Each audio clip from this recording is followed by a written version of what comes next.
Hi guys! Meron ako nabili dito sa TikTok na Therapy. 3 binili ko para meron akong extra sa bag. Meron akong nakatabi, naka-reserve yun kapag naubos siya.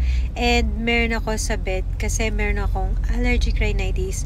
Kapag morning kasi, bigla na lang ako nababahing and yun.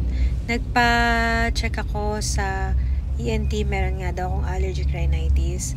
Kaya naisipan kong bumili nito ng Therapy, hindi dahil sa sikat na siya, kundi dahil maganda talaga kasi nasubukan ko.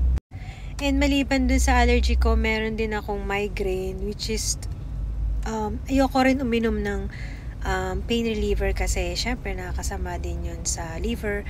Pero kapag talagang kailangan, iinumin ko yung pain reliever na yon. For the meantime, ito yung ginagamit ko. Tapos, meron din siyang anti-bug. Kapag yung kagatin din kasi ako ng lamok, nilagay ko to sa balat ko and nawala yung kati niya.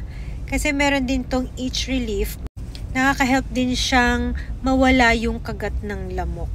Hindi siya yung kaagad-agad ma-open kasi tingnan nyo yung lock niya. Nag-iisang buwan ko na siyang nagagamit, pero tingnan nyo, marami pa siya.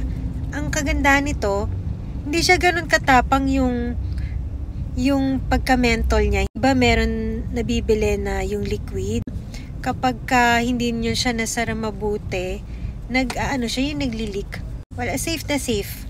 Tapos hindi siya bulky sa bag. Meron nabibiling mas malaki pa dito. Matipid siyang gamitin. Biro nyo, ang tagal na nito sa akin. Ito pa rin, no? Depende sa inyo kung paano kayo gumamit.